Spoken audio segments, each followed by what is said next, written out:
Hi, എല്ലാവർക്കും നമസ്കാരം. ഇന്ന് നമ്മൾ കുക്കിംഗ് വീഡിയോ ഒന്നുമല്ല ചെയ്യുന്നത്, മറിച്ച് നമ്മുടെ വയലിലേക്കുള്ളൊരു യാത്രയാണ്. ഈ യാത്രയിൽ എല്ലാവരും കൂടെ കൂടിക്കോ. നമ്മുടെ ചാനൽ ആദ്യമായിട്ട് കാണുന്ന കൂട്ടുകാരുണ്ടെങ്കിൽ ഒന്ന് സബ്സ്ക്രൈബ് ചെയ്ത് സപ്പോർട്ട് ചെയ്യുക. വീഡിയോ ഇഷ്ടമായാൽ ലൈക്ക് ചെയ്യുക, കമൻറ്റ് ചെയ്യുക.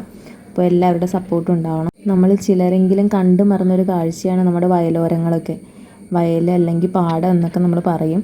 ചെറിയ തോടും അതിൻ്റെ ഉള്ളിലുള്ള നമ്മുടെ പലതരമായിട്ടുള്ള കൃഷികളൊക്കെ എല്ലാവരും ഒത്തിരി ആളുകൾ മിസ് ചെയ്യുന്നുണ്ടാവും. എന്നാൽ ഒട്ടനവധി ആളുകൾ ഇപ്പോഴും ഈ പാടത്തിനെയൊക്കെ സ്നേഹിച്ച് കൃഷിയൊക്കെ ചെയ്ത് അങ്ങനെ പോകുന്ന ആളുകളുണ്ട്.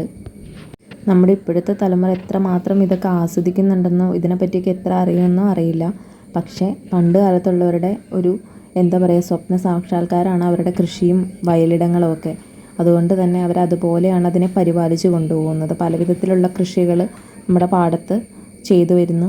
ചേമ്പ്, ചേന, കാച്ചിൽ, അതുപോലെ തന്നെ നെൽകൃഷി ചെയ്യുന്നവരുണ്ട്, വാഴ നടുന്നവരുണ്ട്, കപ്പ കൃഷി ചെയ്യുന്നവരുണ്ട്, പച്ചക്കറികൾ കൃഷി ചെയ്യുന്നവരുണ്ട്. വേനൽക്കാലത്ത് നമ്മുടെ കൃഷിയിടങ്ങളിലേക്ക് ആവശ്യത്തിനുള്ള വെള്ളത്തിന് വേണ്ടി ഉപയോഗിക്കുന്നൊരു കുളമാണത്. ചെറിയ കുളമാണ്, അത്യാവശ്യത്തിലധികം വെള്ളം ഇതിനകത്തുണ്ട്. നമ്മുടെ വാഴയ്ക്കും ചേമ്പിനും ചേനയ്ക്കൊക്കെ വെള്ളം എടുക്കുന്നത് ഇവിടെ നിന്നാണ്. വെറുതെ എന്തെങ്കിലുമൊക്കെ നട്ടാൽ അത് കൃഷിയാവില്ല. അതിനോടൊരു ഇഷ്ടം, സ്നേഹം അതൊക്കെ നന്നായിട്ടുണ്ടെങ്കിൽ മാത്രമാണ് നമുക്ക് നല്ലപോലെ കൃഷി ചെയ്യാനും അതിൽ നിന്ന് നല്ല വിളവ് കിട്ടാനും സാധിക്കുകയുള്ളൂ.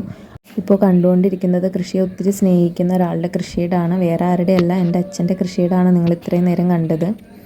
അപ്പോൾ ഇങ്ങനെ ഒരു വീഡിയോ ചെയ്യാൻ ഇതുപോലെ വയലും അതുപോലെ കൃഷിയൊക്കെ ഒത്തിരി ഇഷ്ടപ്പെടുന്ന ആളുകളുണ്ട്. അവർക്ക് വേണ്ടിയിട്ടാണ്. ഈ വയലോര കാഴ്ചകൾ നിങ്ങൾക്ക് ഇഷ്ടപ്പെട്ടിട്ടുണ്ടെങ്കിൽ ഉറപ്പായും ലൈക്ക് അടിക്കുക, സപ്പോർട്ട് ചെയ്യുക. മറ്റൊരു വീഡിയോയുമായി വീണ്ടും കാണാം. താങ്ക്